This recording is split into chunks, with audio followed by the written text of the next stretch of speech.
Libby asked for additional artwork because I don't think she thought she had enough, and it turns out she had quite a bit. But this is from a gallery show from the Pyramid Atlantic.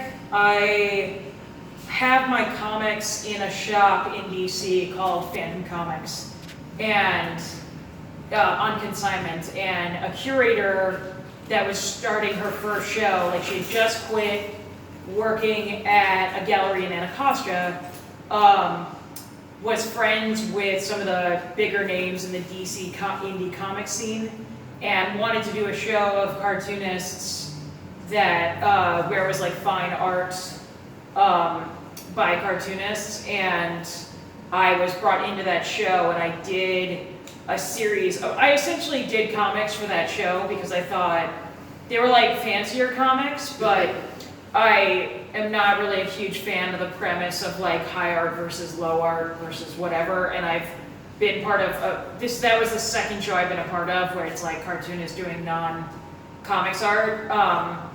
But I did that, and then I was given a free membership at that gallery, and they had a member exhibition competition, and I was like, I can bang something out for that. Like, it'll take. So it took me like 2 weeks to make this and another similarly sized piece. As I mentioned before, like, I am a fat lady that enjoys representation, and I also have always, since high school, like, my default thing to doodle is naked, heavier chicks. Like, that's just like what I tend to draw, and I happened to draw something in this style for my boyfriend, and he really liked it, and I was like, okay, I can probably do a couple of pieces of that, and the other one sold, and then you've got this. That's essentially it. I'm also glad that this piece made it in here too, because part of like an illustrator's process or even doing comic books is like gesture drawing. Mm-hmm. So, and I think that maybe a lot of people who aren't familiar with illustration or comic books don't realize that illustrators have to do the same practice that everybody else does. Even if your work's not like hyper realistic, you still have to study like facial expressions and gestures and life drawing. Yeah. So I think one of the reasons, because I am very, very quick when it comes to making comics, and I'm very quick at drawing.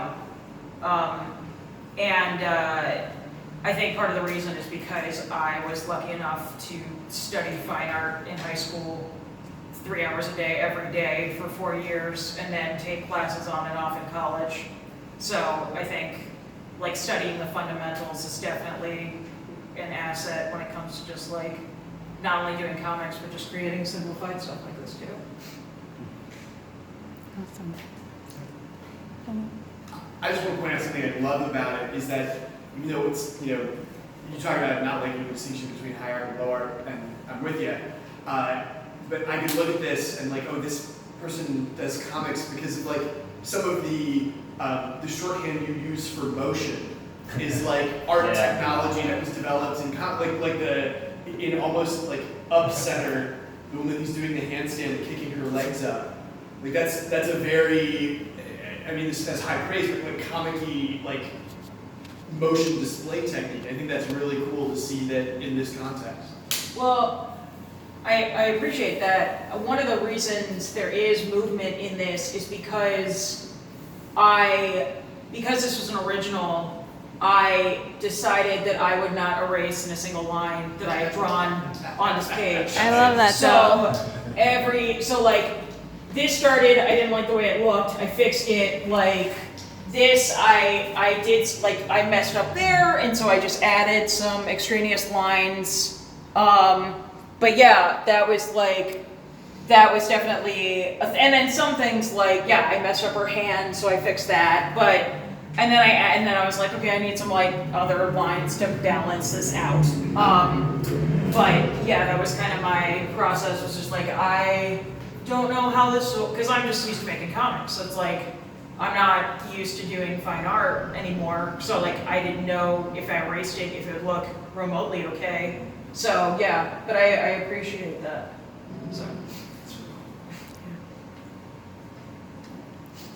Do we have other questions? All right, thank you.